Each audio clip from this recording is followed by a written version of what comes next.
Я приветствую вас, дорогие друзья, уважаемые гости и подписчики моего канала. Александр Лазарев, политолог на связи. Александр, приветствую вас. Здравствуйте. Ну что, в преддверии мы вот этого перемирия, которое объявлено Россией, и несоблюдение, не случилось перемирие объявленного Зеленского, и Зеленский пускает дроны, причем в Перми попало по крыше и по, в общем, газонасосной перекачивающей станции, по Москве около 30 дронов сбили, сообщает московский мэр.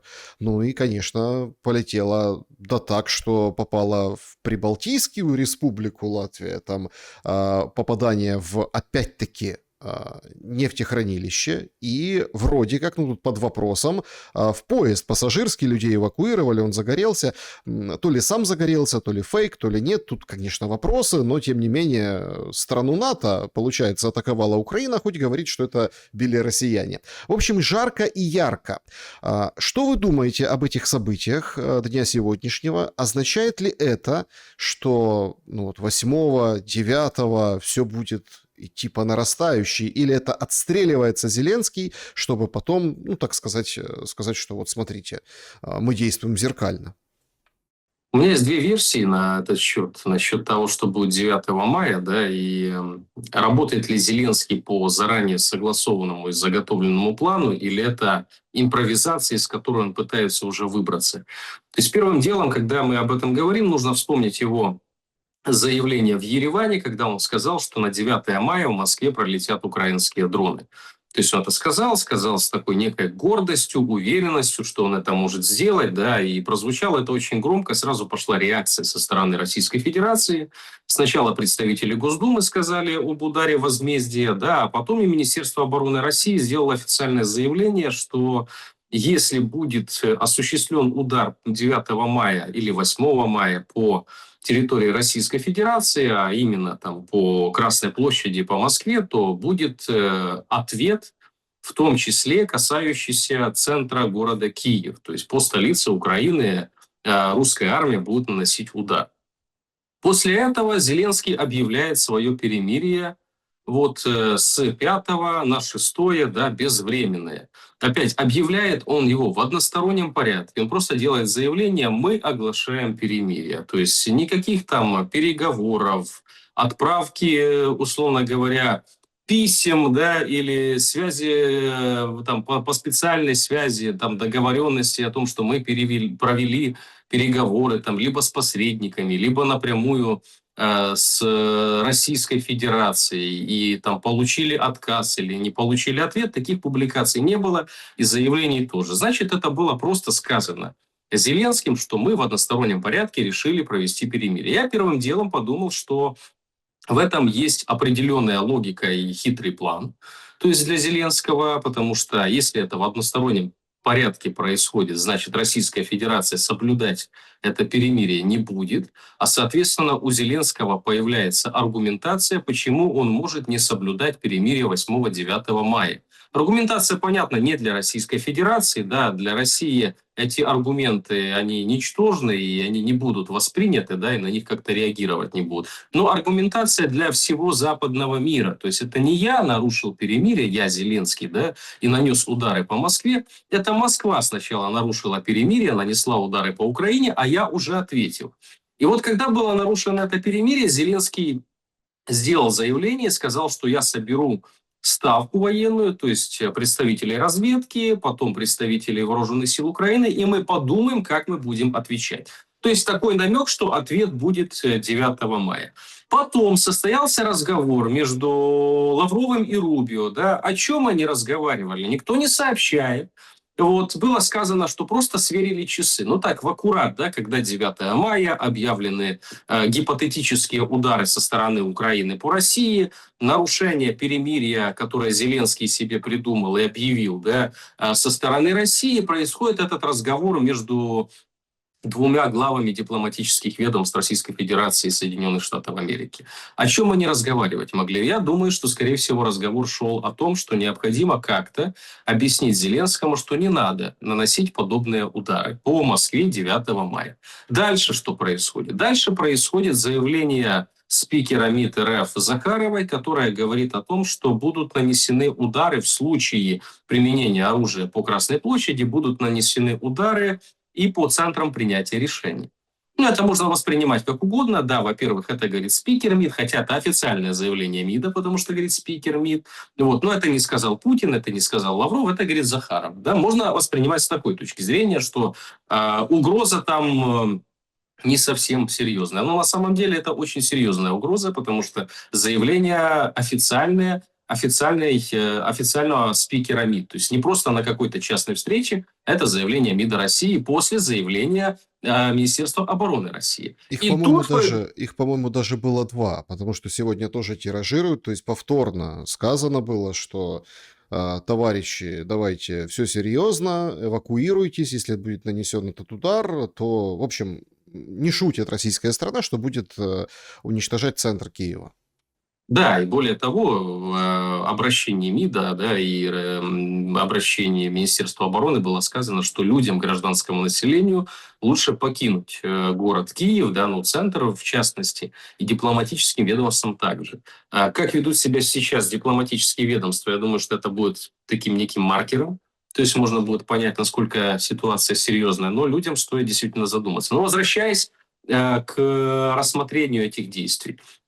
Значит, делает заявление Захарова, и потом делает заявление Зеленский, что мы еще думаем, да, то есть нам как-то реагировать или не реагировать, мы посмотрим, мы подумаем. То есть нет уже той уверенности, с которой он говорил в самом начале.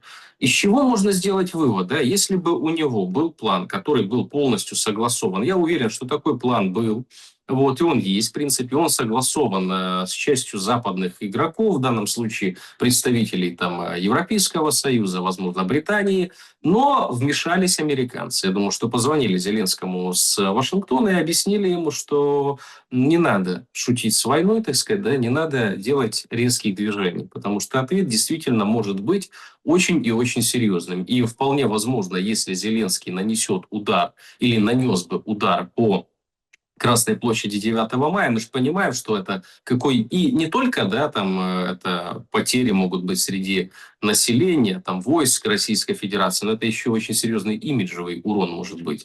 И если бы Зеленский это сделал, то вполне возможно тогда та гарантия, которую давал Путин для Нафтали Беннета, да, она может приравниваться к нулю. И Зеленскому могли эту историю донести, что гарантии тогда все снимаются. И с этого мы видим, да, что у него двузначное уже отношение к этой истории. Он говорит, ну, мы подумаем, будем, не будем, мы посмотрим. То есть нет такой уже твердой позиции, которая была изначально.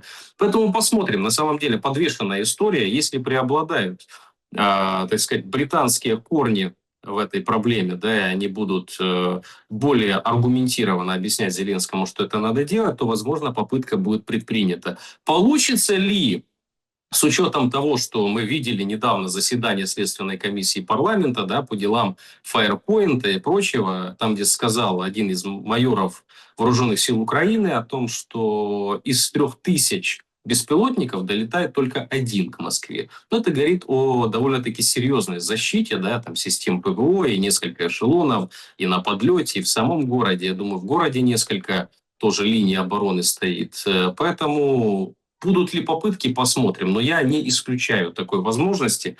И также не исключаю возможности, что... Не то, что не исключаю, а уверен, что заявление Министерства обороны России и МИДа вполне серьезное. Поэтому если что-то будет происходить, то людям действительно лучше в это время в нашей столице, ну, где-то уехать за город, не находиться в центре уж точно. Нет, смотрите, давайте все-таки как-то пытаться более-менее трезво смотреть на эту ситуацию, потому что нас погружают в какой-то непонятный сериал, Александр. Причем такой, знаете, с эмоциями. Это перед каждым 9 мая так. Если есть задача бить в глубину России, да, ну, как бы ее берут и выполняют, вне зависимости от календаря. Сейчас речь идет об ударах конкретно по параду. Вот это вот очень важный момент. Потому что если ударить по параду, то тут надо немножко понять, а зачем это Украине? Ну, для какого-то символизма? Хорошо. Но за этот символизм придется отвечать. А если будут бить, но не по параду? Ну, вот там поотменяли же во многих регионах России вот эти все мероприятия ко Дню Победы, да, ну, на всякий случай. Но будут бить по этим регионам, по другим регионам, то есть по Крыму и так далее. То есть цель удара, она же все-таки должна как-то, ну, быть какая-то мотивация, потому что ударить по Москве можно и 10, и 11, и 8, и какого, и не в День Победы. То есть сама цель удара по Москве, я вот не понимаю вот этой истории. И всем забили баки, вот откровенно говоря, и с российской стороны, и с украинской стороны. И я представляю, что вообще... Вот давайте просто посмотрим глазами Рубио. Вы Рубио вспоминали, да? Ну вот глазами американца, европейца, ну просто на эту всю, скажем так, мишуру, да? То есть какой смысл в этом? Вот 9 мая все равно пройдет. Война как идет, так и шла. Перемирие, как, ну, будет оно, не будет, любое перемирие это хорошо, все это понимают и на передовой, и не на передовой, и с российской, и с украинской стороны. Я не понимаю вот самой механики. Мы, украинцы, хотим ударить по параду, ну вот конкретно вокруг этого все танцы. А если будем бить не по параду, тогда тоже будет зеркальный ответ. В общем, давайте разберемся более-менее трезво с этой стороны, без политики. Давайте сначала разделим, так сказать, да, котлеты от мух. Украинцы и Зеленский – разные вещи, да, разные понятия. То есть Зеленский хочет ударить по параду. И с точки зрения Зеленского, а не украинского народа и украинской страны, да, в этом есть определенно серьезная логика. То есть, по сути, мы видим то, что происходит сейчас на фронте. Мы видим заявление со стороны американцев, что Зеленский теряет территорию, в данном случае Трамп об этом говорит, да, что у Зеленского нет карт, что у него позиции с каждым днем все хуже и хуже. Мы видим по картам, которые публикуют и украинские центры исследования войны, американские, российские, неважно, какие карты смотреть, мы видим, что все публикуют продвижение российских войск. То есть на линии боевого соприкосновения тенденция плюс-минус понятная. Это второй момент. Третий момент. Зеленскому необходимо как-то объяснять Западу, в первую очередь, даже не Зеленскому нужно объяснять, а европейским чиновникам, которые выделяют деньги, необходимо объяснять собственному населению, аргументировать, почему эти деньги нужно изымать из своих бюджетов и давать Зеленскому. Не потому, что он проигрывает, а потому, что он может. И удар по Красной площади, по параду 9 мая, в этот символический день, да, когда весь мир смотрит, да, практически то, что происходит в Москве, парад 9 мая, так как это столица России, в прошлом стоит столица Советского Союза, государство, которое победил нацизм, да, и если туда прилетят дроны, это будет очень серьезный, во-первых, имиджевый удар. Во-вторых, это будет очень серьезная аргументация, что Зеленский не просто держит рубежи на территории Украины, он может бить по России, он может наносить урон. То есть он единственный, кто это может делать. Никто в Европе себе подобного позволить не может, а Зеленский может. Поэтому, уважаемые европейцы, расчехлили деньги, скинулись и передали Зеленскому, потому что этого человека нужно беречь как зеницу ока. Он один такой в мире, который может не просто на словах вызов Путину бросать, он может даже беспилотниками бить по Кремлю и по Красной площади 9 мая. Я считаю, что в этом есть логика тех заявлений и подготовки тех действий. Но есть, конечно, и контрлогика, которую мы только что обсудили, да, чем это может быть чревато для Зеленского.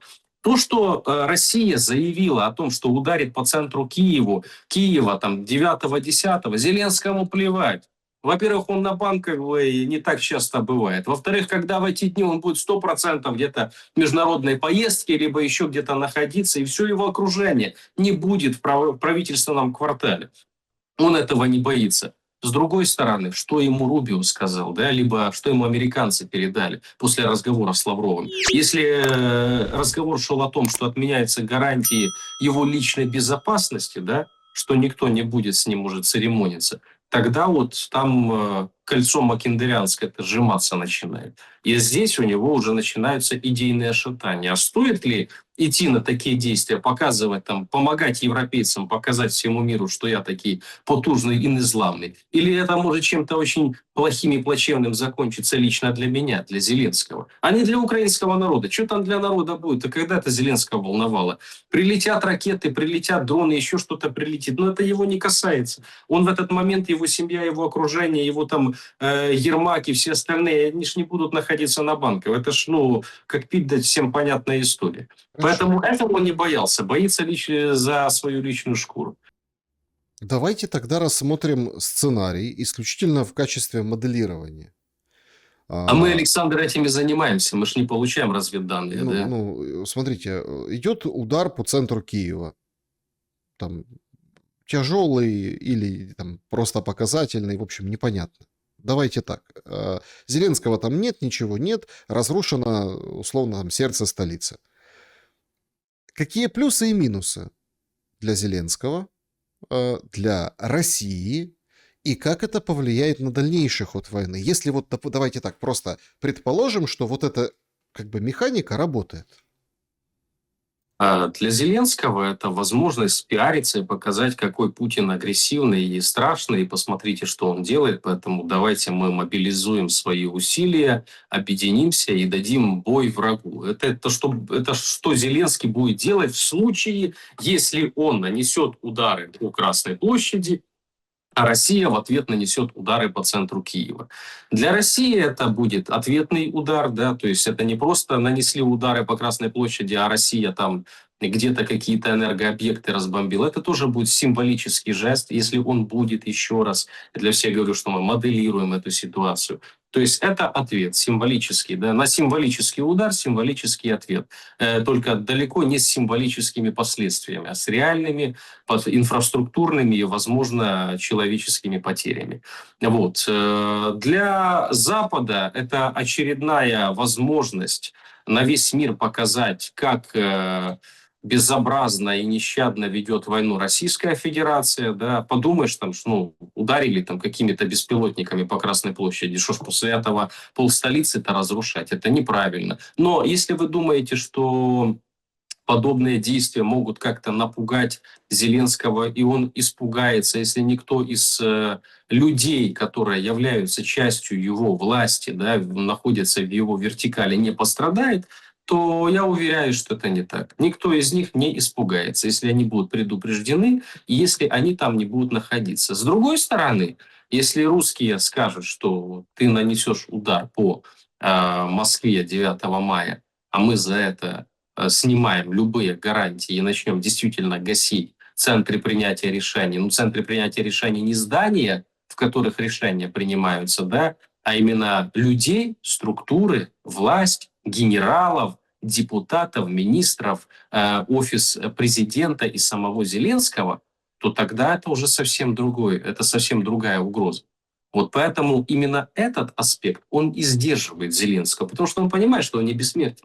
Он же верит, конечно, в то, что он там всесильный, да, Че Гевара, он никого не боится. Но верит исключительно по той причине, что ему даны гарантии. А если эти гарантии аннулируются, то тогда уже по-настоящему проблемы могут начаться. И это может его сдерживать. Поэтому не удары по инфраструктуре, да, даже на банковой, могут как-то сдержать амбиции Зеленского на 9 мая, а именно угрозы личной безопасности его и его окружения. Поэтому публично вряд ли кто-то об этом скажет, но по сути заявление Захаровой о центрах принятия решений – это такой легкий намек, а то, что разговаривали между собой американцы и русские по дипломатическим каналам, вполне возможно, об этом шла речь. И американцы могли Зеленскому объяснить, что Владимир Александрович, ты смотри, ты можешь, конечно, это сделать, но с этого момента дальше мы, ну, там, мы, ни Британия, никто не отвечает за твою безопасность. Ну, дальше как бы сам.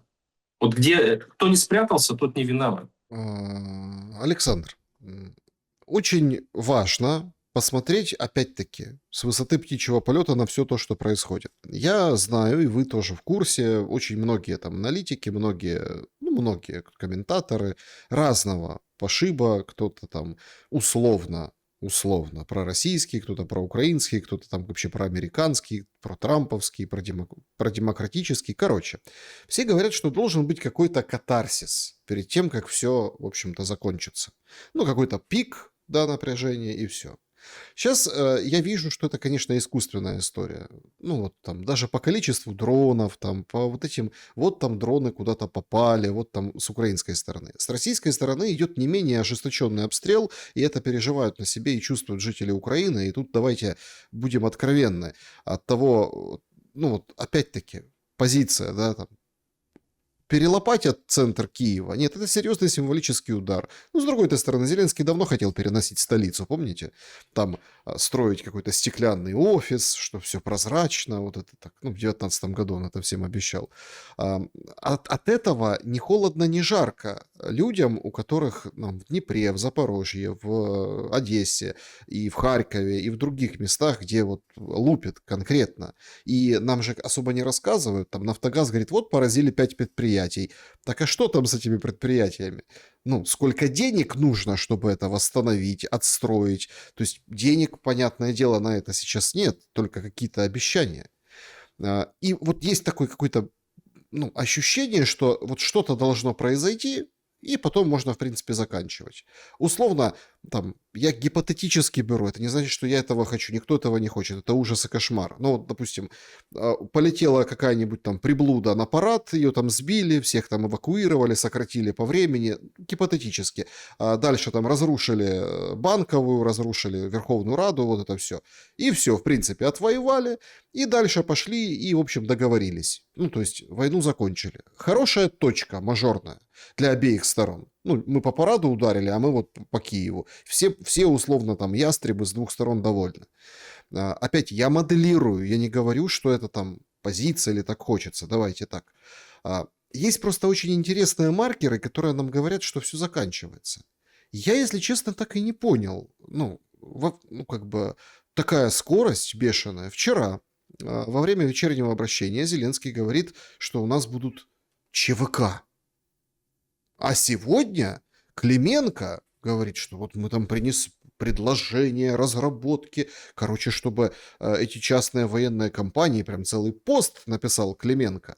Значит, военные компании это называется. Ну, потому что ЧВК у всех ассоциация, понятно, с не очень хорошими вещами. А вот военная компания. ВК уже вроде как, так нормально звучит. И говорит, что... Пока под санкциями в Украине тоже не очень звучит. Ну да, значит, получается, что министр внутренних дел говорит о том, что это будет предоставление специальных оборонных, безопасностных и охранных функций. Вот, пожалуйста. Поэтому они появятся, вот давайте, так сказать, идти по этому пути. Это ведь признак, объективно, если анализировать с холодной головой, конца, когда армию распускают, а куда они пойдут, вот эти все дронщики, вот эти все штурмовики, понятно куда. Они не могут пойти в никуда на, там, условно, там, 15 тысяч, 20 тысяч зарплаты, после своих 120 до 450 еще не подняли, и тут вообще по-другому, после вот этой формулировки Зеленского ЧВК всплывает вот это поднятие зарплат. Почему? Потому что если 450, это вчетверо, например, для штурмовика поднимают, хорошо, пускай в 2 раза, то, соответственно, армию будут сокращать в 2 раза, Александр. А половину надо куда-то деть. И вот придумали, куда их деть. Это четкий, системный маркер того, что все заканчивается. Как вы относитесь к подобным решениям? И можно, конечно, долго сокрушаться, что вот сейчас индусы приедут, будут работать на зарплаты, а всех будут мобилизовывать. Но эта подготовка все-таки яркий маркер конца. Это создание базы, да, даже не правовой, хотя правовой тоже в том числе, правовой базы, да, и как бы базы возможностей по созданию условий для поствоенной Украины. То есть я думаю, что это определенная задача из Запада, именно из Вашингтона стоит для того, чтобы сформировать возможность, куда потом направить людей с боевым опытом, которые не смогут найти себя в тех реалиях, которые ждут Украину после окончания боевых действий. Но я бы не спешил с выводами, что это уже прям мы стоим у конца войны. То есть, по сути, да, подобные действия являются размышлениями о поствоенной ситуации. Куда деть людей с боевым опытом? Ну, почему бы их не отправить в частных военных компаниях где-то в Африку, да, а африканцев привезти в Украину, как об этом мечтают определенные персонажи в украинской власти. И, скорее всего, таки будет сделано. Да. Многие в будущем действительно войдут в те или иные частные военные компании. Не факт, что украинские. Это могут быть европейские, могут быть американские, могут быть еще какие-то, неважно какой страны. То есть они работу себе найдут. Эти частные военные компании, они существуют по всему миру, и они занимаются и охраной предприятий, да, и рейдерскими захватами, и охраняют там золотодобычу в Африке, алмазную добычу. Вот. Это все давно известно, и ведут борьбу с местными обреками, да, и между собой сталкиваются. Все это будет, потому что нужно будет куда-то девать людей, которые умеют воевать и которым не будет возможности предоставить, при таких условиях предоставить какой-то достойный уровень жизни. И чтобы не было внутреннего конфликта в стране, подобные вещи подготавливаются. Но с учетом интересов, которые есть у Зеленского, да, а это интерес сохраниться при власти, а сохраниться при власти он может исключительно выполняя волю своих британских сотоварищей и кураторов, а их воля состоит в том, чтобы, не дай бог, в ближайшее время ни в коем случае Украина не пошла на мировую с Россией, не подписала никакие мирные соглашения, потому что тогда это игра на руку Соединенным Штатам Америки и Трампу. И тогда Британия, ну, как Стармер прямо сказал, понесет угрозу национальной безопасности, если война в Украине закончится. То есть эти рубежи нужно держать. Угроза национальной безопасности не в том, что в Британию пойдут русские войска, да, а в том, что Британия перестанет быть центром принятия решений, геополитическим центром в Европейском Союзе. Это склейка, которая сейчас основывается именно на Украине, она просто начнет рассыпаться. Поэтому европейским чиновникам, над государственным структурам европейского разлива. Им очень выгодно сохранить этот конфликт еще на несколько лет. И Зеленский пока находится в их фарватере, не в американском. Но понятно, что идет и давление, и влияние американское. И мы видим эти пленки, да, и там действия антикоррупционной инфраструктуры, и давление со стороны Соединенных Штатов Америки. И их партнеров вынуждают его разрабатывать и план «Б», да, в котором он просто готовит почву для передачи. Кому сейчас было бы выгодно? Американцам и русским. Это стопроцентная история. Вот, но при определенных условиях, на которые Зеленский согласиться не может, потому что он тогда не выполняет задачи, поставленные Британией, а не выполнив задачи, поставленные Британией, те гарантии, которые Британия предоставила Зеленскому, они тоже равны нулю, по сути, то есть они аннулируются, и он теряет власть. То есть ему согласиться на подобные действия сейчас крайне невыгодно. Но американцы давят, поэтому нужно пытаться как-то балансировать. Он это коряво делает, как умеет, правда, да, но создает определенные условия. Это не говорит о том, что инфраструктура готовится к завершению войны. Да, она готовится, имею в виду политическая, правовая. То есть она готовится, но она готовится американцами. Британцы пытаются закапсулировать конфликт, растянуть его на несколько лет. В лучшем случае дотянуть там, пока Трамп уйдет, чтобы потом новый виток, новую волну этому конфликту дать, и дотянуть до возможного транзита в России, транзита власти, я имею в виду, в будущем. Да? Вот им бы было очень выгодно именно дотянуть этот кризис, санкционные действия, а если еще американцы вернутся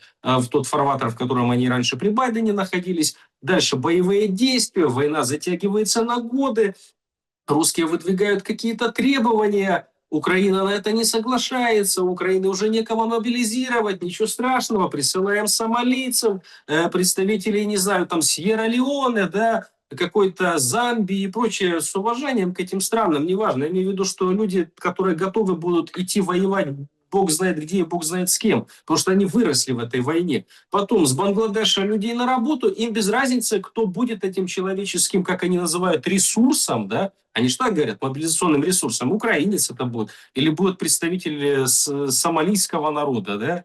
Им без разницы. Им главное, чтобы этот конфликт длился. И дотянуть до момента, пока там в России не начнутся определенные политические процессы, для того, чтобы иметь возможность давления и вмешиваться. То есть такая стратегия есть в Британии. Это долгоиграющая история. Вот американцам, да, у американцев есть пока возможность при Трампе переломить эту историю. И Зеленский находится вот на этом стыке. То есть его кошмарят и трамписты, и с другой стороны он понимает, что если он откажется выполнять то, что говорят представители глобалистских структур, то они тоже снимают с себя все обязательства перед Зеленским. И, конечно, ему же своя рубаха ближе к телу. Конечно, он хочет сохранить те бабки в том банке французском, всю недвижимость в Британии, все эти криптокошельки, которые он повыводил, да, и эти паспорта, которые получили его семьи. Ему это выгоднее. Но, с другой стороны, надо как-то отбиваться. Поэтому мы видим вот такие неоднозначные действия, которые с точки зрения там, логики, если человек находится либо там, в данном случае в проамериканском русле, либо он там является сам по себе, говорили бы о том, что вот он готовит почву к завершению войны. Но в данном случае тяжело, так сказать. Мгм. Пленки Минтича, конечно, ну это, конечно, лютый позор. В каком смысле? Ни слова, ни полслова из его уст. После первого скандала, первой порции пленок, тогда, помните, несколько месяцев назад, хотя бы он сказал, что вот там Минтич, там не такой мне близкий человек, ну хотя бы что-то комментировал. Ну опять-таки санкции ввел на 3 года. С правом, по-моему, приезжать в Украину. Там же как, вот эти санкции, которые сейчас против Богдана ввели, против там меня ввели год назад, против ряда людей, да, там же ты не можешь даже на военном корабле заходить в территориальные воды. Ну, то есть это ограничение, пролетать не можешь над Украиной, то есть санкции на тебе. А тут какие-то такие очень лайтовые санкции, и теперь, наверное, ты немножко понимаешь, почему. Потому что все-таки у Зеленского там серьезный шкурный интерес. Вот это Firepoint с, ну, не знаю, удешевленными, давайте скажем так, но какими-то там разработанными, как говорят, украинскими, но все понимают, что это там копия каких-то ракет. Вместо, там, например, металла, там какое-нибудь там стекловолокно или какое-нибудь как пластиковая труба, понимаете, там вот в канализации. Ну вот как бы по-другому немножко собрано, удешевленно для того, чтобы, так сказать, летело, било не особо точно, но тем не менее. Смотрите, ему же нужно это продавать. Вот смотрите, ему нужно продать, то есть закончить войну и распоряжаться вот этими активами. Людьми, которые вернулись с фронта, которые уже не пойдут там, во-первых, потому что нет этих предприятий, да, во-вторых, потому что, ну, а какая будет экономика? Да ну, какую там европейцы предложат, такая и будет, понимаете? Они не пойдут там чем-то заниматься таким. Все же барбершоперами, там, барберами не станут, барбершопы не откроют, кафешки все не, а кто в них будет ходить? Ну, например, да, там, пиццу печь, а из чего? Ну, в общем, такие моменты. То есть, что предлагают ветерану, да, там, какую-то освоить новую профессию, чтобы еще плюс-минус нормально получать? Вряд ли. Ему надо людей продавать, и ему надо продавать оружие. Он же не просто так замутил эту тему, что вот мы тут самые там дроноводческие дроноводы. Хотя так тоже, понимаете, куда движется мысль беспилотная. Вот турки представили вчера, по-моему, сообщили об этом, на какой-то выставке представили свой там дрон. Ну, вообще там у Турции прорыв, у них там межконтинентальная ракета тоже была представлена, то есть это уже в клуб таких стран они вошли, и дрон они показали. Смотришь на этот дрон, а это вот этот шахет, герань, Лукас американский, ну и их тоже, оно один в один, то есть такой же формы, моторчик сзади, то есть, ну, может, там чем-то отличается, но неважно. То есть, а он же хочет продавать технологии, строить заводы, там дроны на искусственном интеллекте. Если честно, то ситуация в Латвии сегодняшняя, ну, это вполне вероятно. Вот это же, на чем обожглись с жуткой трагедией, и ровно после чего вот эта война пошла не по тому сценарию Иран, Израиль, США, как планировали, потому что искусственный интеллект выбрал не ту цель, и они ударили.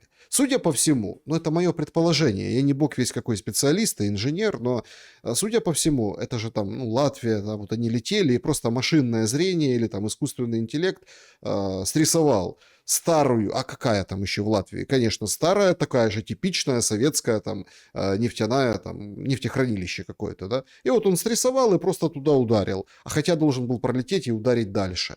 Вот нечто подобное, вот ошибка эта произошла и в Иране, которая все перевернула. И вот он хочет этим торговать. Он зарегистрировал марку, там, Зеленский. Он хочет там со своими дружками, миндичами вот этим заниматься и обогащаться. Потому что пенсия, конечно, президента Украины хоть и хорошая, но не факт, что он ее будет получать. Там может по-разному судьба перевернуться. Как вы думаете, насколько вот сейчас у Зеленского есть этот план отходных путей вот лично? И насколько вот та угроза, о которой вы говорили выше, что то ли британцы, ну, собственно, сольют, если там все пойдет не так, то ли россияне из-за 9 мая скажут, ах так, ну все, нет никакой голубой крови, будем, значит, охотиться. Не обязательно по самому Зеленскому. Есть очень много разных персонажей и видных деятелей в высшем политическом руководстве. Насколько есть этот план отхода у Зеленского сейчас? Тяжело сказать, насколько у него есть план отхода. Я думаю, что он все-таки ориентируется на гарантии, которые ему дали британцы. Да. Ну, у него других вариантов, по сути, нет. Он понимает, что он начудил там, по отношению к Соединенным Штатам Америки так, что его потом догонять будут после того, как он сбежит с Украины. А догонять будут жестко и есть за что. И в данном случае за расхищение денег налогоплательщиков, все, что фиксировало НАБУ, САП в сотрудничестве с ФБР, мы видели, что там всплывали уже определенные купюры. Понятно, что там и разговоры будут всплывать в этих прослушках и пленках Миндича и остальных, там, где фигурирует Зеленский. Я в этом почему-то вообще не сомневаюсь. Да, если кто-то сомневается, то, ну, бог ему судья, конечно, да, но, тем не менее, тут объективно понятная история, если кенты главы государства, да, мутятся на оборонке и мутятся на энергосистеме, да, на энергетике, то, наверное, он как-то и в теме, и в доле. Он не может быть не в теме, да, и просто в доле, или наоборот в теме, но не в доле. Его положение государственное, да, не позволяет быть ни в теме, ни в доле. Поэтому он все это знает, и он там точно фигурирует. Под каким кодовым названием, я думаю, мы узнаем попозже. Что касается его инициатив регистрации торговых марок, но я слышал, что даже в Европе водку Зеленский выпускают, да, но я уверен, что пить ее нельзя, она стопудово паленая, то есть можно ослепнуть. Вот такой, как и Зеленский, такая его торговая марка. Дроны, да, ну, Firepoint, Александр, я думаю, если зрители не в курсе, можете пробить, чем занималась эта компания до начала боевых действий. Она подбирала людей в массовке для фильмов 95-го квартала. Каким боком она к производству дронов? Да? Где там эта категория экономической деятельности, которая отвечает параллельно за подбор персонала или массовки для фильмов и за производство беспилотных летательных аппаратов? Ну, это смешная история. Ну, это, допустим, если взять, чтобы Байрактар, да, в Турции начал снимать какие-то комедийные сериалы, да, и из бюджета на это бабки получать. Но мне кажется, выглядело оно бы очень смешно и комично, даже считая, что Байрактар, глава компании, является зятем Эрдогана. Это просто невозможная история. А в Украине, ну, чуть-чуть наоборот получилось. Кен Зеленского, который этой компанией руководил, начал производить дроны. Ну, почему? Выгодно же сейчас, выгодно. Получают же государственные миллиардные дотации. Получают, да, заказы получают. Выступил даже за них впрягся сам Пашинский. Я вчера, как увидел, у меня челюсть отвисла. Думаю, где ты, чучело, пряталась? Появляется, значит, Пашинский и говорит, не можна передавати, не можна націоналізувати Firepoint, тому що це приведе до того, що вони будуть погано працювати. Тому що там частна собственность, она работает гораздо лучше. То есть он такую дичь публично втирает, Пашинский. Не на войне человек находится. То есть это конкретно бизнес, это бизнес окружения Зеленского. Да? Мы об этом все знаем, об этом знают НАБУ, об этом знают американцы, об этом знают все. Деньги-то туда заходят. Тоже американские. То, что Трамп постоянно говорит, Байден там такой-сякой, передал эти 350 миллиардов, так где эти 350 миллиардов? Они все по назначению зашли? Конечно, нет. Аудит, о котором они говорят. Я думаю, этот аудит проводится. Пока просто о нем не рассказывают публично. Придет время, его обнародуют. И этот аудит ударит так по шапке Зеленскому и всем остальным, что бежать будет некуда. Фильм «Некуда бежать», только не с Ван Даммом, да, а с Зеленским будет. Вот, потому что в данном случае куда ты выйдешь? В Британию, ну, последнее пристанище – это Британия. Но Британии ты зачем нужен, если ты свою задачу выполнил? Вот у меня такой вопрос. Британцы, да, они кидали неоднократно уже личности покруче Зеленского. Пока ты выгоден, пока ты выполняешь свои функции, да тебе любые гарантии дадим, денег тебе дадим. Но как только твоя функция равна нулю, дальше ты выгоден в совсем другой ипостаси. И тогда уже Елена Зеленская больше на политическую фигуру подходит. А дальше Чехов три сестры. Как там? Зеленская, Навальная и это... Ну Господи, да. забыл. Ну вот если так, если вы так... Белорусская, Света. Тихановская, Света. Тихановская, да. Тихановская. Если вы так о женщинах заговорили, сегодня очень диковинная такая интересная информация прошла. Я, если честно, так вот, меня это так улыбнуло, это где-то горько, конечно, но согрело внутри. Значит, жена министра обороны Федорова заработала более 9 миллионов гривен, как ФОП, за прошлый год. Она возглавила рейтинг успешности жен чиновников, Хороший рейтинг. которые стали предпринимателями. На втором месте, с минимальным, кстати, отрывом, там чуть-чуть меньше, практически вровень. Знаете, чья жена? Шмыгаля. У нее тоже там 9 с лишним миллионов. И тройка лидеров жена министра финансов Украины. Ну, у нее там вообще какие-то скудные там 3 миллиона с чем-то у ее ФОПа. Ну, то есть ФОП это как предприниматель, это вот, да, с этих денег платятся там налоги, там сколько там, 5%, если превышает там лимит, то тогда больше. Вообще, конечно, это вот статистика, понятно, что она ничего не отражает. Это если так, у них вот такой рейтинг успешности, а сколько не прошло, то есть, ну, неофициально прошло. Это же просто какое-то издевательство над людьми. Понимаете, этот в тот момент, когда Рада будет голосовать вот это вот посылки, чтобы, ну, налогооблагать. А посылки, что это такое? Это предприниматель покупает в Китае, ждет там полгода условно какой-то товар и выставляет его на прилавок, смотрит по ценам и продает. Ну, как, что-нибудь, неважно что, в любой сфере. И так было как бы дешевле ему. Да? А сейчас нет, и туда воткнули свое жало. Ну и дальше там люди жалуются массово. Там вот тетя двоюродная в каком-нибудь там райцентре оставила квартиру, да, а нужно 10% налога заплатить, потому что она же подарила, ну, какая-нибудь бабушка. А, говорит, насчитали там такая сумма, что елки-палки. Ну, вот так вот это все выглядит. Ясное дело, что все моется, что все отмывается, что эти суммы, конечно, в черную там уходят, но многие же озолотившиеся на войне не захотят это дело заканчивать и не хотят это дело заканчивать. Как вы думаете, действительно ли мы увидим вот эту вот плеяду жен, которые нам, скажем так, будут идти мягкой поступью на каблуках в политику? Я только вижу пока, да, три сестры, о которых я сказал. Вот у них есть перспектива возглавить оппозицию на выезде и организовать там три единую Русь где-то, не знаю, в предместье Лондона или Варшавы, где они там смогут осесть.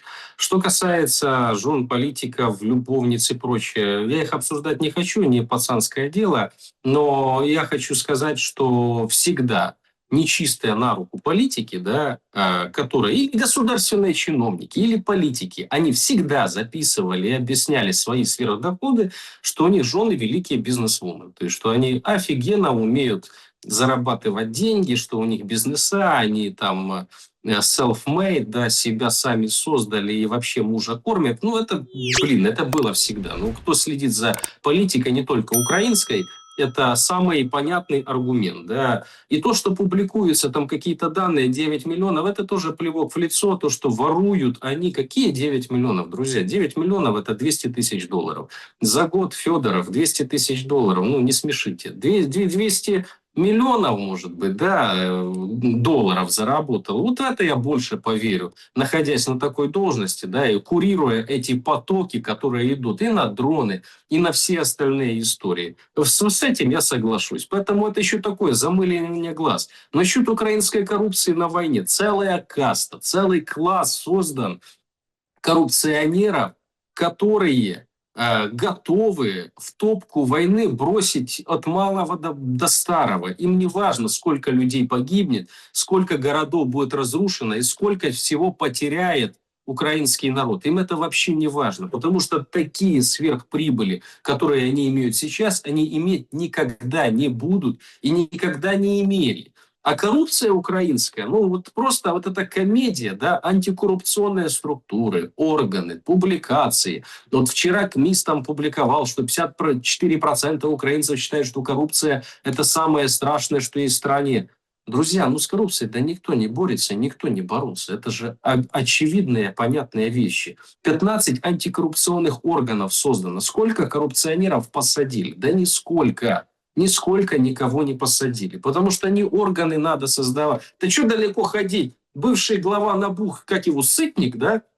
Фамилия еще такая хорошая, прям для главы антикоррупционного органа, Сытник, чтобы сытый всегда был парень. Он же попалился на коррупционных схемах, и его даже тогда не убрали. То есть еще год или полтора он возглавлял Национальное антикоррупционное бюро Украины, будучи официально признанным судом коррупционером. То есть о чем можно говорить, когда в этой стране коррупционер официальный, не просто кто-то где-то сказал, а суд его признал коррупционером, возглавляет антикоррупционное бюро. Поэтому я говорю, что пока на борьбу с коррупцией не будут выделяться кладбища, то бороться с ней бесполезно.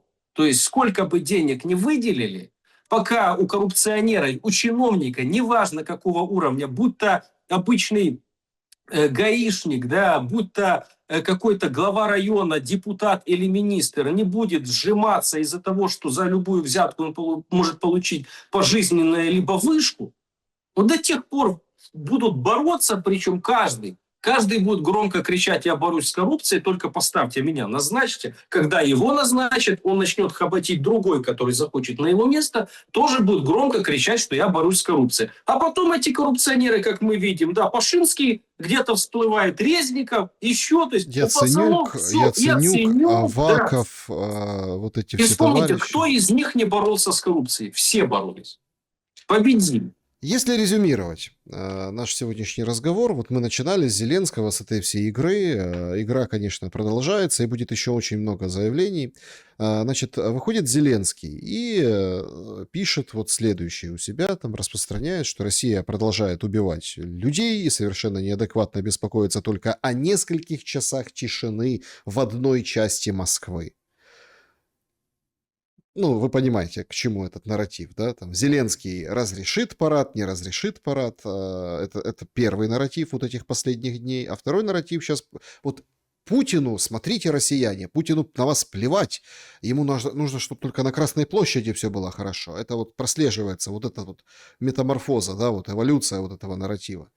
Значит, и говорит, что Украина будет действовать справедливо, день за днем. Мы предлагали тишину с полуночи 6 мая. Вчера и сегодня этот режим нарушается Россией. В ответ на российские удары будем применять наши дальнемагистральные санкции. А в ответ на готовность России перейти к дипломатии, пойдем по пути дипломатии. Это комментарий Зеленского. Свежий комментарий Пескова точно так же. Спасибо США за посредничество, что, в принципе, говорит о том, что сегодня выше вы говорили, это справедливо. Не просто так был разговор с Рубио, то есть были предупреждены о последствиях, о действиях на официальном уровне, потому что действительно вот эта вся возня, а по-другому с точки зрения войны это не назовешь, это возня. Это просто нервяк какой-то, какая-то вот эта вот вся, да, ну, скажем так, патагонка вот эта, ажиотаж, который искусственно создается, он перенесен на официальный уровень. И вот, пожалуйста, на официальном уровне это все было обсуждено. Песков выходит, говорит: спасибо США за посредничество. Значит, Россия готова к дипломатии. Ну, так, все. Бессмертный полк отменили, шествие, да, сделали в электронном формате. Ну, там в некоторых городах Европы он пройдет. Ну, а так, в общем, ну, так, вот такой праздник будет. Все. Все как бы спокойно. И действительно, вот сейчас же как там, и Песков говорит, американцам не до того, американцам не до того. Ну, типа, Иран, все. Ну, в Иране-то, смотрите, как все там тоже интересно заканчивается. А я уверен, что заканчивается. Ну, то есть, нет, понятно, что рецидивы могут быть. Но вы же заметьте, Иран же обстрелял Эмираты. Эмираты не дали, получается, продолжить вот эту проект «Свобода» сейчас. То есть отказано в базах, Эмираты, Катар. То есть там очень интересная своя драма развивается. Но, судя по всему, все идет к какому-то финалу, потому что Аль-Арабия пишет о том, что в ближайшие часы могут договориться о решении проблем судов, которые проходят, и погнали уже пустые танкеры, Иран пропускает по этому своему маршруту, которые там долго стоят и не могут загрузиться. Ну, короче, то есть начинается жизнь. Соответственно, раз там все заканчивается, то тут такие американцы как бы переключаться и на Украину. Все-таки приходит этот черед. А тут может все быть только жестко, не знаю, насколько быстро, но жестко и именно в мирном треке.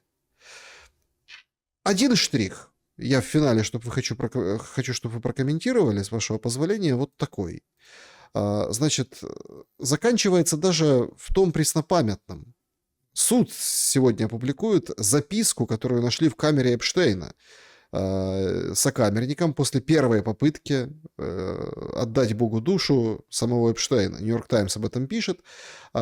И версия звучит, что это предсмертная записка. В ней написано: они вели расследование месяцами, ничего не нашли, так что обвинения десятилетней давности всплывают снова. Какое удовольствие иметь возможность самому выбрать момент, чтобы попрощаться. Чего вы от меня хотите? Я вам... Чтобы я разрыдался? Не весело, не стоит того. Ну, то есть четкий посыл, да, что я ухожу из жизни. Сокамерник Николас Тартаглионе заявил, что обнаружил ее в 2019 году, в июле, после того, как первый раз без сознания нашли Эпштейна с полоской ткани вокруг шеи.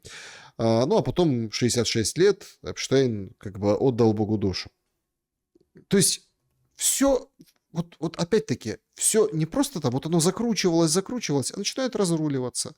То есть Иран уже не нужен. Если мы держим в уме политическую версию, что тут, ну, кроме всех прочих, еще надо отвести взгляд от Эпштейна, так вот, пожалуйста, вот вам Эпштейн. Все. То есть никто его там не убивал, все нормально. Вот Иран. Иран выполнил ряд своих функций. Многие заработали, многие там передел какой-то осуществился. Арабские Эмираты ушли из ОПЕК+. Вот, пожалуйста, самое время заканчивать и в Украине. Я к этому веду. Как бы вы прокомментировали возвращение американцев? Все толдычат, что они уходят, уйдут, а они возьмут и вернутся.